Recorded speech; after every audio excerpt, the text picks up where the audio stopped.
طيب on commence Inch'Allah. Bismillah walhamdulillah wassalatu wassalamu ala rasulillah wa ala alihi wa sahbihi wa man walahu amma ba'd. On commence aujourd'hui le premier cours dans la lecture du livre du Cheikh Abdul Aziz ibn Baz rahimahullah qui s'intitule نقد القومية العربية على ضوء الإسلام والواقع, c'est-à-dire la critique du nationalisme arabe à la lumière de l'islam et de la réalité. Et c'est un livre important, surtout à notre époque, avec toutes les fitan qu'on voit et toutes les formes de qawmiya, de asabiya, de jahiliya contemporaine. Donc on voit que ces appels sont en train d'être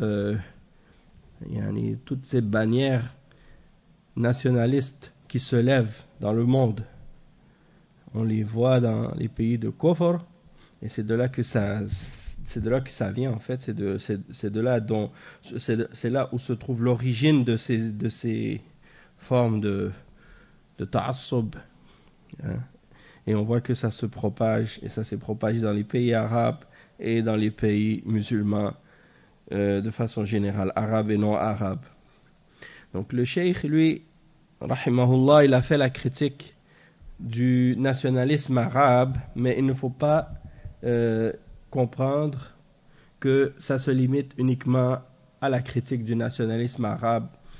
La critique, elle est générale, dans le sens que c'est toutes les formes de nationalisme qui sont concernées, et en particulier celles qui se manifestent entre les musulmans ou parmi les musulmans. Et on peut faire entrer dans ça aussi toutes les formes de racisme, et les formes de tribalisme, les formes de chauvinisme, et toutes les formes de différents éléments sur lesquels les gens recherchent de la fierté pour s'élever au-dessus des autres, ou bien pour se distinguer des autres musulmans, ou bien pour penser qu'ils sont meilleurs que d'autres. Donc ça, c'est très important. Et donc, on va lire ensemble ce livre, et puis on espère que Allah Azza wa Jal, il nous aide à en profiter au maximum. Si vous voulez trouver ce livre-là, il est disponible sur Internet en format PDF. Et il est dans Majmou' Fatawa wa Maqalat Mutanawwi'a de Cheikh Ibn Baz dans le volume 1 à la page 284. Donc vous le trouvez dans le volume 1, dans son Majmou' Fatawa. Et aussi dans des formats PDF, vous pouvez le trouver également sur Internet facilement et gratuitement, c'est-à-dire en arabe. Et on va se baser également sur un autre livre qui a été écrit par le Cheikh Saleh ibn Abdullah al-Uboud, et ça parle du même sujet, sauf que le livre en question, c'est une thèse universitaire, donc elle rentre parfois dans plus de détails et plus en profondeur, et on va s'y référer aussi au fur et à mesure qu'on avance dans le livre. Donc le Cheikh Ibn Baz, juste pour comprendre un petit peu comment il a établi son livre, ou comment il a présenté le sujet, il a fait une introduction, et ensuite il a traité le sujet sur plusieurs points de vue. C'est-à-dire il a fait la critique de cette idée du nationalisme sur plusieurs points de vue. Et la première critique qu'il a fait, c'est au sujet de la division que le nationalisme amène.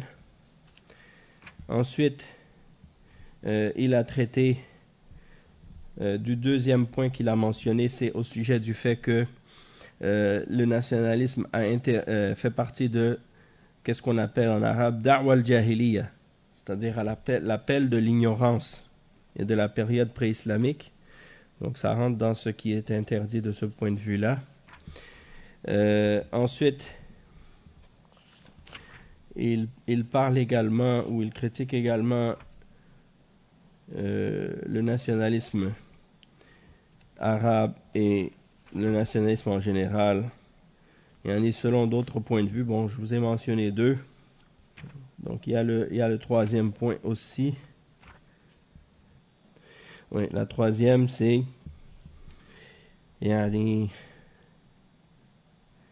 c'est ça, qu'elle contredit le principe de al-wala wal-bara.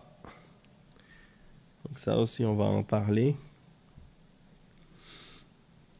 Et le quatrième point, donc c'est ça. Il y a d'autres aspects aussi qui sont analysés aussi sur cette question-là par rapport au fait que ça divise la société musulmane et que ça appelle à juger selon autre que la révélation. Et puis ensuite, il y a d'autres détails qui sont clarifiés au fur et à mesure qu'on avance dans le livre. Donc, on va commencer tout de suite, Inch'Allah, avec l'explication du Cheikh Ibn Baz à ce sujet. Il dit Alhamdulillah wa salatu wassalamu ala rasulillahi wa ba'd. فلا يشك مسلم له أدنى بصيرة بالتاريخ الإسلامي في فضل العرب المسلمين وما قاموا به من حمل رسالة الإسلام في القرون المفضلة وتبليغه لكافة الشعوب والصدق في الدعوة إليه والجهاد لنشره والدفاع عنه وتحمل المشاق العظيمة في ذلك حتى أظهرها الله على أيديهم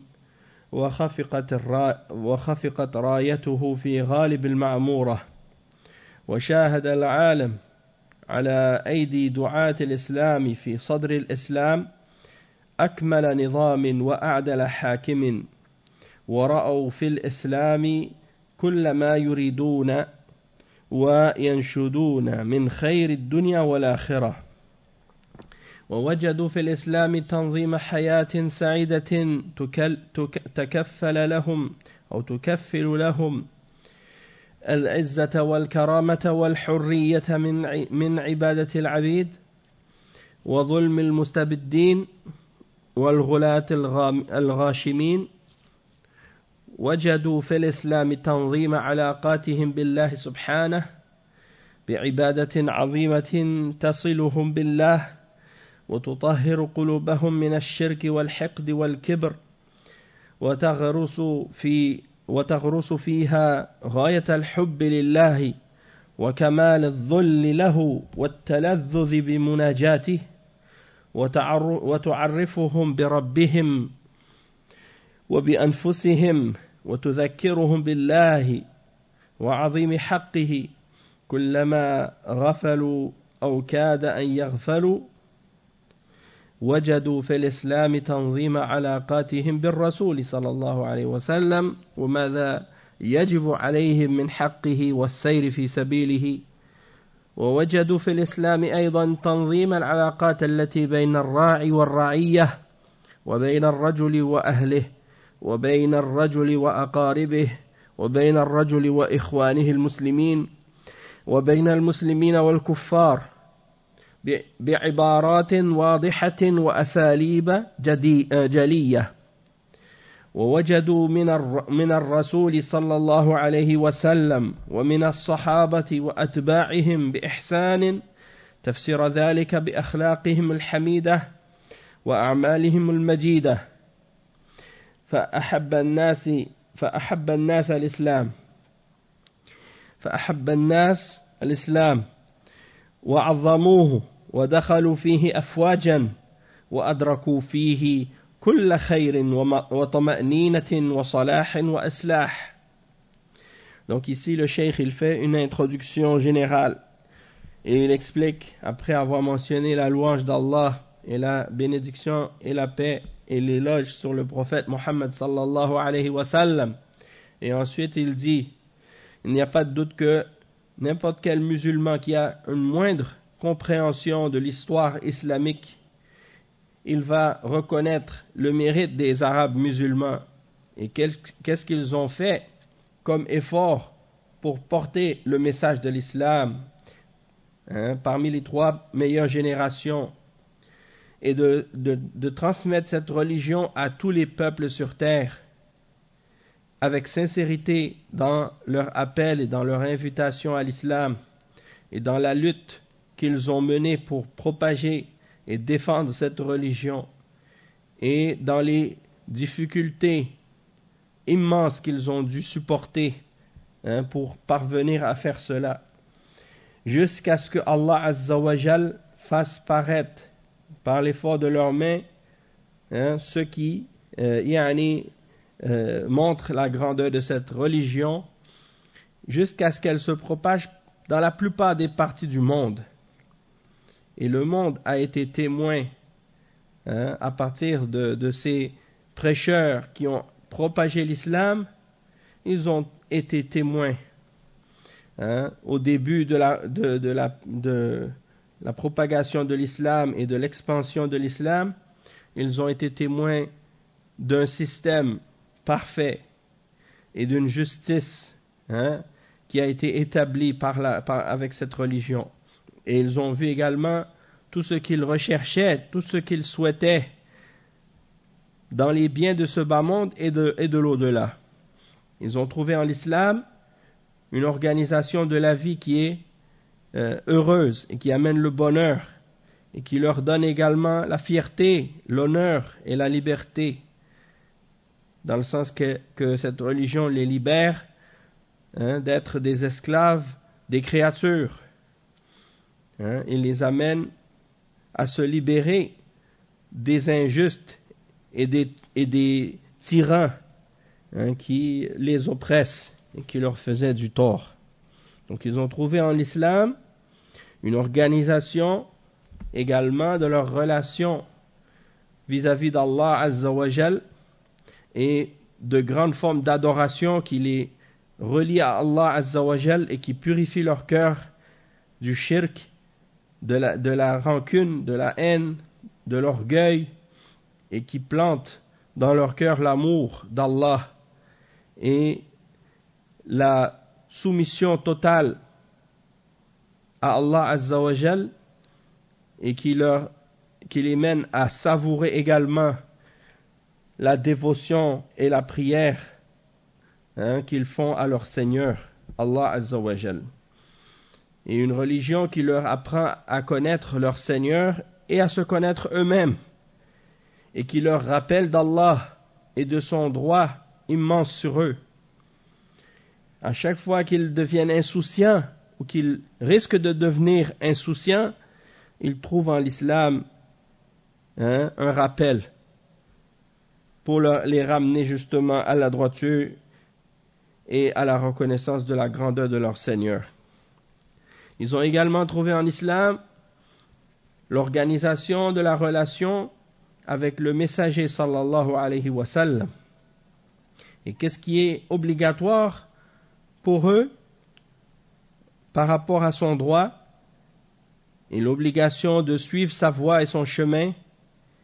Et ils ont trouvé également en l'islam la gestion et l'organisation des relations entre les dirigeants et les dirigés, entre l'homme et sa famille, l'homme et sa femme, l'homme et ses proches, l'homme et ses frères musulmans, et également les relations entre les musulmans et les non-musulmans parmi les kuffars. Et de façon plus claire et de façon explicite, toutes ces choses-là sont expliquées et clarifiées en détail dans l'islam. Et ils ont trouvé également en le messager Muhammad sallallahu alayhi wa sallam, ainsi qu'en les sahaba radiyallahu anhum, ainsi que ceux qui les ont suivis de la meilleure manière et de la façon la plus correcte et plus parfaite, ils ont trouvé dans leur exemple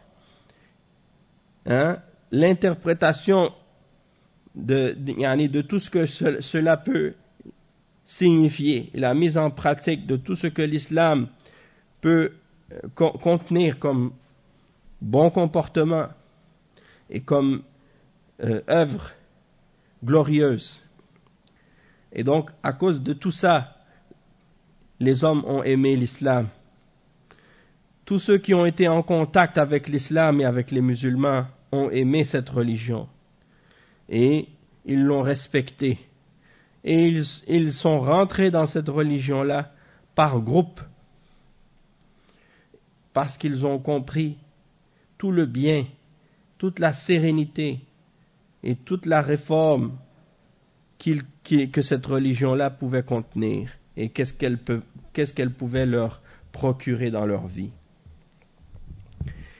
Le cheikh il dit ensuite والكلام في مزايا الإسلام وما اشتمل عليه من أحكام سامية وأخلاق كريمة تصلح القلوب وتؤلف بينها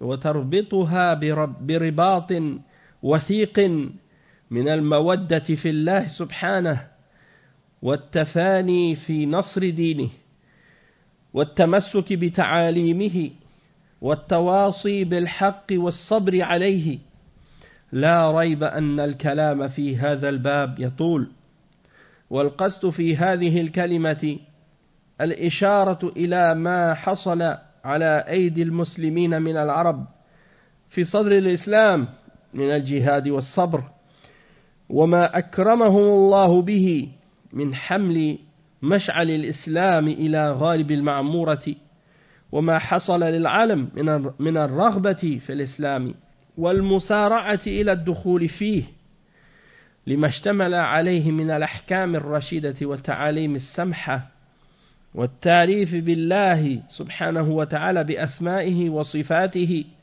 وعظيم حقه على عباده ولما اتصف به حملته والدعاة إليه من تمثل أحكام الإسلام في أقوالهم وأعمالهم وأخلاقهم حتى صاروا بذلك خير أمة أخرجت للناس وحققوا بذلك معنى قوله تعالى كنتم خير أمة أخرجت للناس تأمرون بالمعروف وتنهون عن المنكر وتؤمنون بالله ومعنى الآية كما قال أبو هريرة رضي الله عنه كنتم خير الناس للناس. Donc le cheikh il résume encore qu'est-ce qu'il a expliqué quand on parle des particularités de l'islam et de tout ce que l'islam comprend comme règles nobles et comme comportement noble également et tout ce que l'islam comprend en ce qui concerne la réforme des cœurs et le fait que les règles de l'islam réforment les cœurs et réunissent les cœurs et les rattachent ensemble dans l'amour en Allah et également dans le fait de faire tous les efforts possibles dans le but justement de venir au secours de cette religion et de s'accrocher à ses enseignements et de s'enjoindre les uns les autres dans la vérité et dans la patience. Et il n'y a pas de doute que de parler à ce sujet-là, c'est un sujet qui est long si on commence à vouloir énumérer et donner plein d'exemples pour clarifier ces questions-là et ces exemples-là. Mais le but ici, c'est en particulier d'indiquer une chose qui est tout ce que le monde a obtenu par la main des musulmans arabes qui ont, au tout début de l'islam, fait les efforts nécessaires dans le but de propager cette religion et qui ont été endurants sur cette voie dans le but justement de faire connaître à l'humanité le message d'Allah Azza wa Jal et la religion de vérité. Et donc, Allah Azza wa Jal les a honorés à cause de ça. Et c'est un grand honneur pour eux d'avoir été ceux qui justement ont porté le message de l'islam à la majorité des pays du monde. Et donc, à cause de ça, les gens ont aimé l'islam et ont voulu accepter cette religion et s'y convertir et rentrer dans la foi. Et à cause également, bien entendu, de toutes les règles droites et des enseignements de miséricorde et de bien qui sont présents dans cette religion et l'enseignement qui nous apprend à connaître qui est Allah, quels sont ses noms, quels sont ses attributs et quel est le droit qu'il a sur ses serviteurs, et également tout ce que les gens qui ont porté cette religion-là et qui ont invité les hommes à y entrer, tout ce qu'ils avaient adopté comme exemple des comportements et des règles de l'islam dans leurs paroles et dans leurs actions et dans leurs comportements, jusqu'à ce qu'ils deviennent les meilleurs hommes qui sont sortis pour les hommes. Et ils ont donc concrétisé par cela la signification du verset dans Surat Al-Imran, le verset 110, dans lequel Allah Azza wa Jal dit ce qui signifie: vous êtes la meilleure nation qui est sortie pour les hommes. Vous ordonnez le bien, vous interdisez le mal et vous croyez en Allah. Et Abu Huraira radiyallahu anhu, quand il a expliqué ce verset-là, il a dit, c'est-à-dire que vous êtes les meilleurs hommes pour les hommes, c'est-à-dire pour le bien des hommes et pour le bien de l'humanité. Il n'y a personne parmi les hommes qui est meilleur pour les hommes que vous. Justement parce que vous avez adopté les caractéristiques et vous avez implémenté les enseignements et les principes de cette religion. Et par conséquent, vous ordonnez le bien, vous interdisez le mal. Et donc, tout ce que le bien peut comprendre, en commençant par la foi en Allah et le tawhid d'Allah, et toute l'interdiction du mal, en commençant par le plus grand mal, qui est le shirk et le kufr. Tout ça, tout ce que ça comprend par la suite, et vous croyez en Allah. Vous avez la foi en Allah Azza wa Jal. Donc ça, c'est les conditions qui sont nécessaires pour faire partie de la nation qui est décrite ici comme étant la meilleure qui est sortie pour les hommes. Et le cheikh, il dit ولا يشك مسلم قد عرف ما كان عليه المسلمون في صدر الإسلام فيما ذكرناه فهو من الحقائق المعلومة بين المسلمين ولا يشك مسلم فيما للمسلمين غير العرب من الفضل والجهاد المشكور في مساعدة إخوانهم من العرب المسلمين في نشر هذا الدين والجهاد في إعلاء كلمته وتبليغ سكان المعمورة. شكر الله للجميع مساعيهم الجليلة وجعلنا من أتباعهم بإحسان إنه على كل شيء قدير. Il dit, il n'y a pas de doute également, le musulman n'a pas de doute sur le fait que, il dit, il n'y a pas de doute, le musulman il ne va pas douter que les premiers musulmans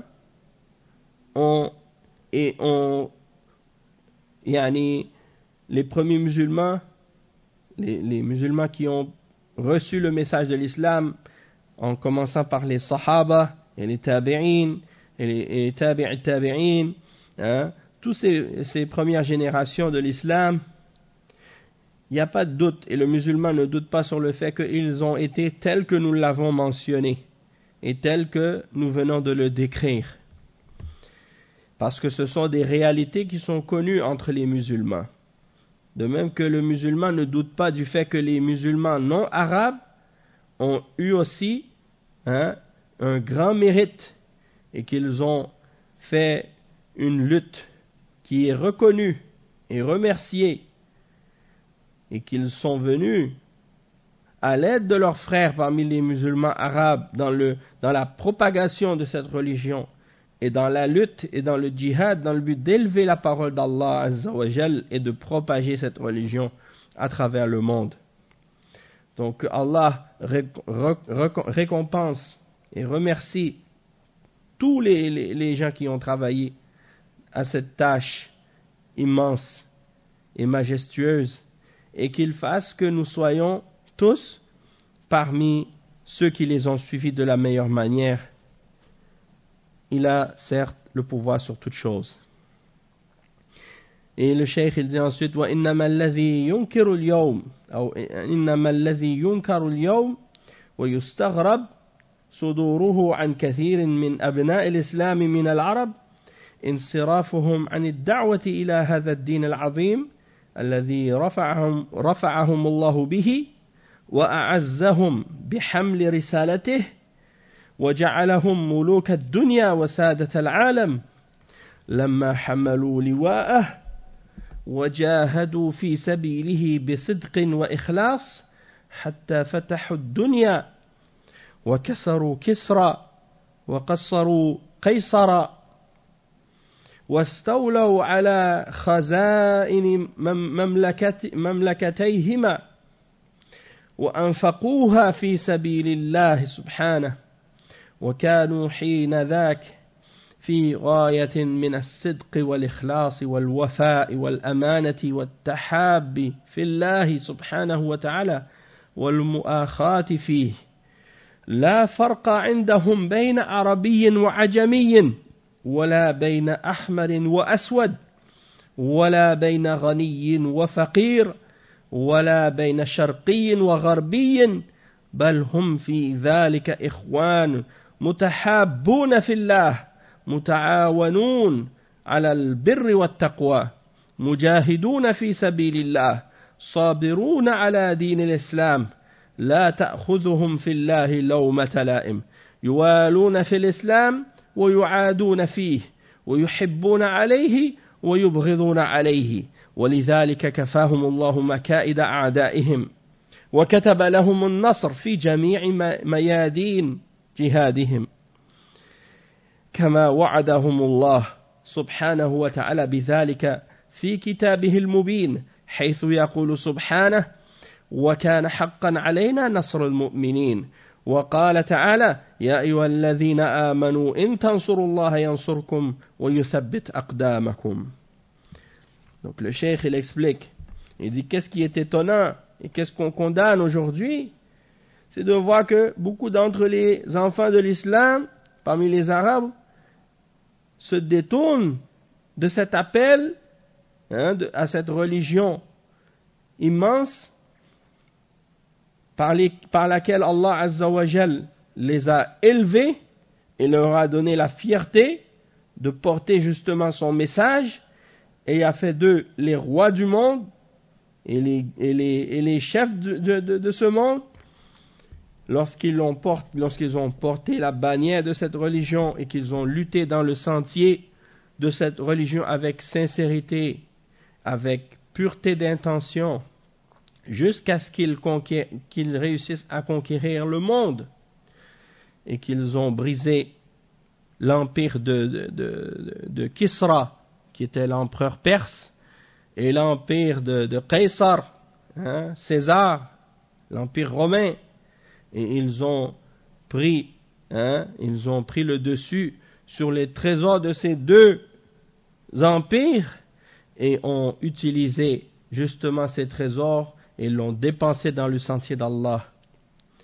Et à ce moment-là, ils étaient au niveau le plus élevé de la sincérité, de la pureté, d'intention et d'adoration, et de l'honnêteté et de la fidélité, et de la responsabilité qu'ils avaient, et dans l'amour qu'ils avaient en Allah, et de la fraternité qu'ils avaient justement en Allah Azza wa Jal, parce qu'ils s'aimaient en Allah et pour Allah, et ils ne faisaient à ce moment-là aucune distinction entre un arabe et un non-arabe, entre un noir ou un blanc, un rouge ou un noir, entre un pauvre ou un riche, entre un oriental et un occidental, ou quelqu'un de l'Est ou de l'Ouest.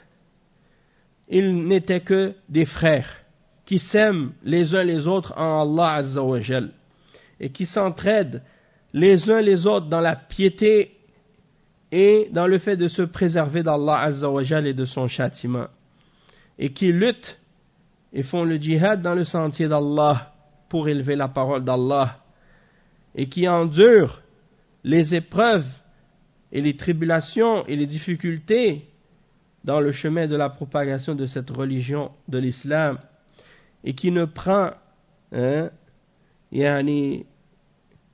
ne prennent le blâme d'aucun blâmeur vis-à-vis d'Allah Azza wa Jal.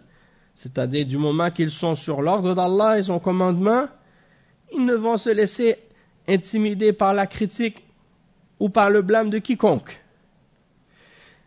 Et ils aiment pour Allah et s'affilient pour Allah. Et ils détestent pour Allah et se désavouent des gens pour Allah. Et ils aiment pour Allah et ils détestent pour Allah uniquement et pour rien d'autre. Pas pour d'autres éléments futiles de la dunya.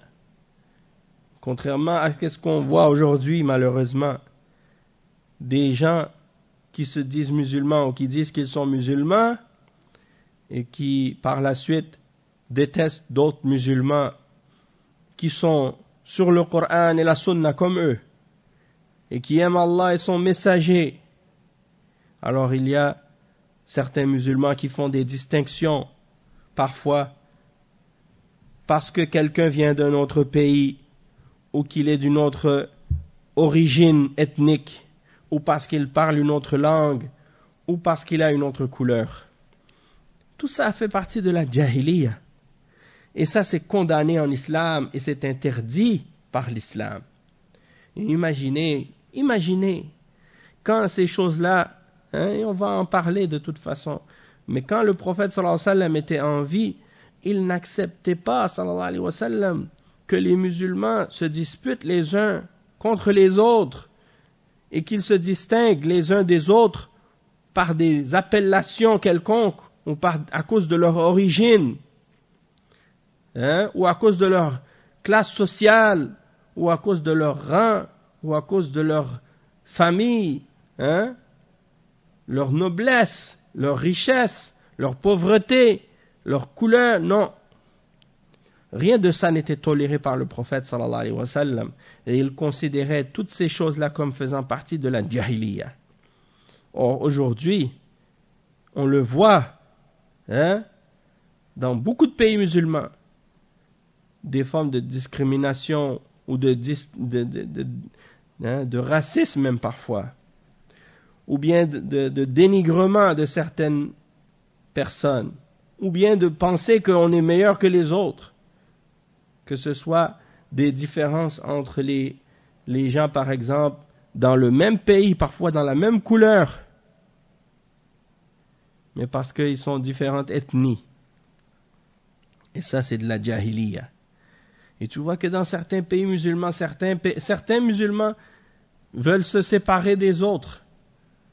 Tu vois que une partie des pays musulmans qui demandent l'indépendance de l'autre partie, alors que les deux sont des frères. Les deux groupes sont des frères. Et les deux croient en Allah. Et les deux font la salat. Et les deux récitent le Coran. Et les deux croient au prophète Mohammed sallallahu alayhi wa sallam. Et les deux vont à la mosquée. Et les deux ils vont faire le hajj et la umrah à Mecca. Et les deux vont prier le Jumu'ah ensemble. Et après, quand ils sortent, ils se détestent. Pourquoi? Pour la dunya. Ou bien pour des futilités de la jahiliya. Et tout ça, c'est condamné par l'islam. Et donc, le cheikh, il y a un frère qui m'a dit aujourd'hui, qu'est-ce qui s'est passé en France aujourd'hui? Je ne sais pas, il y a des discriminations, du racisme entre des gens qui sont tous les deux des musulmans. Un qui vient d'un pays et l'autre qui vient d'un autre pays, un qui est d'une couleur et l'autre qui est d'une autre couleur, et qui se permet de dénigrer son frère à cause de son origine ou à cause de la couleur de sa peau. Ça, c'est de la jahiliya. Et ça, c'est interdit en islam. Le musulman, il doit aimer tous les musulmans, peu importe leur couleur, peu importe le pays d'où ils viennent, peu importe leur origine.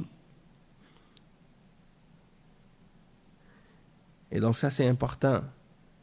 Il y a des musulmans, parfois des blancs, qui pensent qu'ils sont supérieurs aux noirs. Et il y en a des noirs qui pensent que parce qu'ils sont noirs, ils sont supérieurs aux blancs. Les deux sont dans l'égarement. Les deux suivent la voie d'Iblis, la voie du shaitan. Parce que c'est le shaitan qui a dit, je suis meilleur que lui. Je suis meilleur que Adam. Je suis créé de feu, lui, il est créé de terre. Est-ce que c'est ça qui fait la différence? Est-ce que c'est ça qui fait que quelqu'un est meilleur qu'un autre?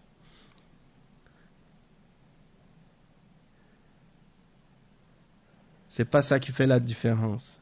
Inna akramakum indallahi atqakum. Le plus noble d'entre vous pour Allah, c'est le plus pieux, celui qui se préserve d'Allah Azza wa Jal et de son châtiment, en faisant ce qu'il ordonne et en s'écartant de ce qu'il a interdit. C'est lui le meilleur. Peu importe sa couleur, peu importe son origine, peu importe son rang social, peu importe sa pauvreté, peu importe sa richesse. Donc, où est-ce qu'on en est, nous, les musulmans? Le prophète sallallahu alayhi wa sallam, il dit dans un hadith, dans sa khutbah al-Hajjah, il a dit La fadla li arabiyyin ala ajami, wala aswad wala abyad ala aswad, illa bit taqwa. Ou est-ce que ça c'est juste des paroles qu'on répète du prophète sallallahu alayhi wa sallam, mais on n'y croit pas? Est-ce que c'est juste des choses qu'on dit constamment, mais quand c'est le temps de le mettre en pratique, on l'oublie? Donc ça, c'est vraiment grave. Et donc le Cheikh Ibn Baz, rahimahullah, il dit, les premiers musulmans, ils s'aimaient les uns les autres en Allah, et ils se détestaient pour Allah. Et à cause de ça, Allah Azza wa Jal les a préservés des ruses de leurs ennemis. Aujourd'hui, pourquoi nos ennemis sont capables de nous battre et de nous humilier et de nous rabaisser? Parce qu'ils ont compris comment nous diviser. Et nous, on est tombés dans le piège. Parce que justement, avec ces différentes formes de nationalisme et de racisme, ils ont divisé la Ummah. Et nous, on a suivi dans ce piège. Allahul Musta'an. Et donc il dit وَكَتَبَ لَهُمُ النَّصْرِ فِي جَمِيعِ مَيَادِينَ جِهَادِهِمْ. Allah Azza wa Jal leur a donné la victoire dans tous les domaines de leur lutte et de leur djihad. Comme Allah Azza wa Jal leur avait promis dans le Coran, lorsqu'il dit dans le verset 47 dans Surat Ar-Rum, et c'est un devoir pour Allah de secourir les croyants. Il dit c'est un devoir pour nous. C'est un droit que nous devons aider et secourir les croyants. Et dans le verset 7 dans Surat Muhammad, Allah Azza wa Jal, il dit ô vous qui avez cru, si vous venez au secours d'Allah, de sa religion, Allah va venir à votre secours. Et il va raffermir vos pas. Il va raffermir vos pieds. Donc ça, c'est important de comprendre ça parce que c'est une promesse d'Allah. Mais il faut respecter la condition pour pouvoir mériter cette promesse.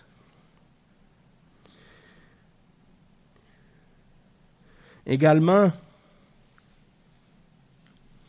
le Cheikh il dit ثم بعد هذا الشرف العظيم والنصر المؤزر من المولى سبحانه لعباده المؤمنين من العرب وغيرهم نرى نفرا من أبنائنا يخدعون بالمبادئ المنحرفة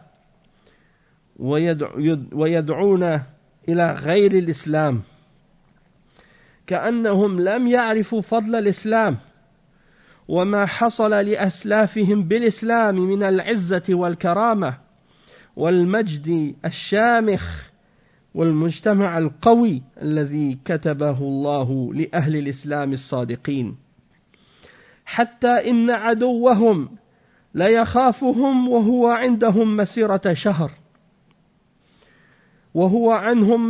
شهر نسي هؤلاء أو تناسوا هذا المجد المؤثل العز العظيم والملك الكبير الذي ناله المسلمون بالإسلام فصار هؤلاء الأبناء يدعون إلى التكتل والتجمع حول القومية العربية ويعرفونها بأنها اجتماع وتكاتف لتطهير البلاد من العدو المستعمر ولتحصيل المصالح المشتركة واستعادة المجد السليب. وقد اختلف الدعاة إليها في عناصرها، فمن قائل أنها الوطن والنسب واللغة العربية، ومن قائل أنها اللغة فقط، ومن قائل أنها اللغة مع المشاركة في الآلام والآمال، ومن قائل غير ذلك، من قائل غير ذلك. أما الدين فليس من عناصرها عند أساطينهم والصرحاء منهم. وقد صرح كثير بأن الدين لا دخل له في القومية، وصرح بعضهم أنها تحترم الأديان أو تحترم الأديان كلها من الإسلام وغيره، وهدفها كما يعلم من كلامهم هو التكتل والتجمع والتكاتف ضد الأعداء ولتحصيل المصالح المشتركة كما سلف. ولا ريب بأن هذا غرض نبيل وقصد جميل. فإذا كان هذا هو الهدف، ففي الإسلام من الحث على ذلك والدعوة إليه وإيجاب التكاتف والتعاون لنصر الإسلام وحمايته من كيد الأعداء ولتحصيل المصالح المشتركة، ما هو أكمل وأعظم مما يرتجي من وراء القومية. ومعلوم عند كل ذي لب سليم أن التكاتف والتعاون الذي مصدره القلوب والإيمان بصحة الهدف وسلامة العاقبة في الحياة وبعد الممات كما في الإسلام الصحيح أعظم من التعاون والتكاتف على أمر اخترعه البشر ولم ينزل به وحي السماء ولا تؤمن عاقبته لا في الدنيا ولا في الآخرة.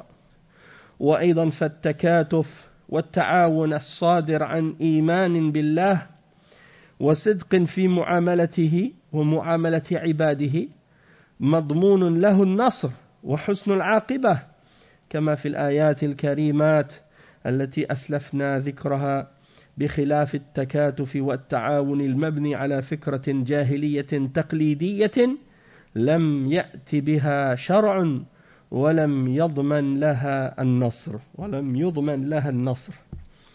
Donc on va s'arrêter ici pour aujourd'hui. On va juste faire la traduction du dernier passage. On continuera la semaine prochaine, Inch'Allah. Donc il dit le cheikh que cette noblesse et cette victoire que Allah Azza wa Jal a donnée aux croyants parmi les Arabes et les non-Arabes, ça c'est quelque chose que Allah Azza wa Jal avait promis. Il dit mais on voit malheureusement de nos fils parmi les musulmans qui se sont laissés tromper par des principes déviés et qui appellent à autre que l'islam.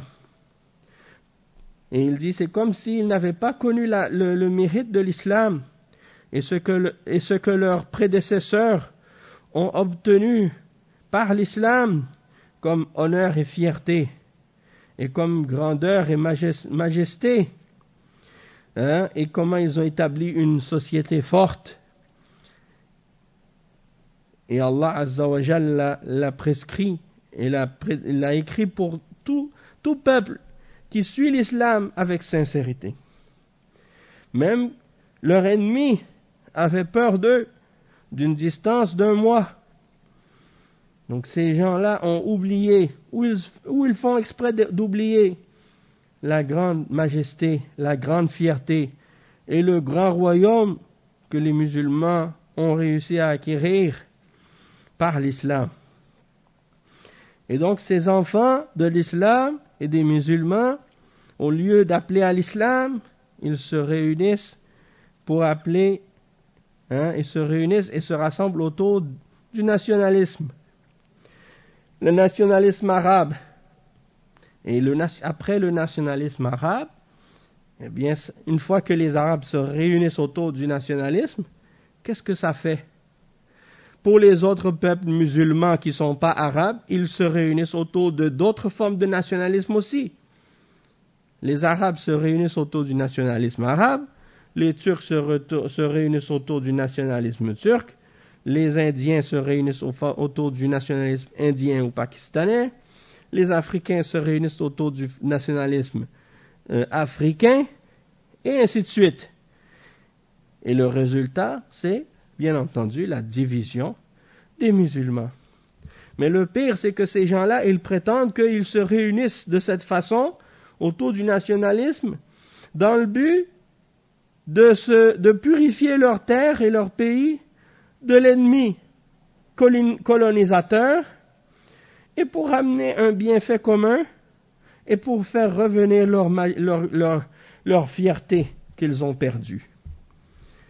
Et donc, le cheikh, il explique et il dit, entre eux, c'est-à-dire les gens qui appellent au nationalisme, ils n'ont pas trouvé une définition unique sur laquelle ils se sont tous mis d'accord. Ils divergent beaucoup entre eux. Certains d'entre eux ont dit la référence ou la chose autour de laquelle on va se réunir, c'est la nation, c'est l'origine et c'est la langue arabe pour les Arabes. Et si c'est d'autres peuples, ils se réunissent sur d'autres langues. Comme les nationalismes de différents pays, ils se réunissent autour de leur langue et autour de leur nation. Et si c'est certains qui rajoutent à ça un lien par rapport à l'origine, ou l'ethnie, ou des choses de ce genre, on le voit dans différents pays dans le monde. La montée du nationalisme, elle est partout. Et certains, ils ont dit non, c'est seulement la langue qui compte. Et on le voit ici, par exemple, au Québec, les nationalistes qui appellent à la langue française, par exemple. Donc, eux, avant, il y avait la religion. Ils avaient la religion catholique. Là, ils ont dit, pas besoin de la religion. Maintenant, c'est juste la langue. Et maintenant qu'il y a beaucoup d'immigrants, il y a beaucoup de gens de différentes origines, ils ne peuvent pas appeler à une origine, parce que sinon, c'est clair que ça crée de la discrimination. Donc, ils vont dire, là, non, c'est seulement la langue. Et il y en a d'autres qui disent, c'est la langue, et en plus de la langue, c'est les douleurs et les espoirs communs qu'on ressent, qui nous réunissent. Et c'est autour de ça qu'on s'unit. Et d'autres ont dit d'autres choses également. Mais la religion, ils n'ont pas pris ça comme une référence. Wa alaykum assalam wa rahmatullahi wa barakatuh. Et ceux parmi les penseurs ou les théoriciens du nationalisme arabe ou autres, ils l'ont dit de façon explicite qu'ils ne voulaient pas se référer à la religion du tout. Et que ça n'a rien à voir avec le nationalisme pour eux. Et certains d'entre eux ont dit on respecte toutes les religions, y compris l'islam et les autres aussi. Donc ça veut dire qu'ils mettent l'islam et les religions, les autres religions, c'est-à-dire les religions de kufr et de shirk et d'égarement, ils les mettent au même plan et au même degré que l'islam, la religion d'Allah. Donc tu vois, ça c'est surtout les idées des gens qui sont laïcs ou qui ont ces idéologies-là. Pour eux, toutes les religions s'équivalent et il n'y a pas une qui mérite plus d'être respectée que l'autre, c'est-à-dire ils disent qu'ils les respectent toutes. Et ça c'est de la contradiction, puisque toutes les religions sont différentes et se contredisent les unes les autres. Donc si tu les respectes toutes, wa alaykum salam wa rahmatullah, si tu les respectes toutes, ça implique que tu respectes la contradiction. Et ça c'est illogique. Si quelqu'un il a un bon sens, il ne peut pas accepter ça. Et donc, ils disent donc qu'ils veulent se réunir autour de ces principes-là contre leurs ennemis pour obtenir un bienfait commun, comme on l'a expliqué. Et le cheikh, il dit, si ça c'est un objectif qu'ils ont, c'est un objectif qui est noble. Mais pourquoi, dans ce cas-là, écarter l'islam de cet objectif? Parce que dans l'islam, il y a ce qui appelle les musulmans justement à se réunir et à s'entraider pour secourir la cause de l'islam et à protéger les terres de l'islam contre les ennemis et pour obtenir justement un bienfait commun et qui est beaucoup plus grand et beaucoup plus parfait que ce que les nationalismes ou les nationalistes peuvent utiliser comme idée ou comme moyen pour y parvenir. Et il dit n'importe quelle personne qui détient un minimum de raison et de compréhension, il va voir que l'entraide et la collaboration, à la base, ça vient du cœur. Ça part du cœur. Et la foi en la véracité de l'objectif et le fait que notre conclusion, qu'on ait une bonne conclusion dans ce bas monde et après la mort, comme c'est le cas dans la foi de l'islam authentique, ça c'est les choses les plus grandes qui peuvent aider les gens à se réunir et à travailler ensemble.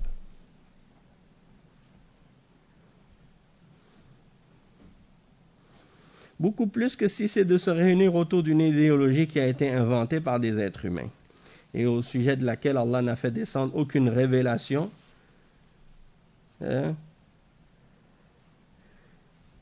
Et dont la conclusion n'a pas été garantie comme étant avec une promesse de victoire et de réussite, comme c'est le cas avec l'islam,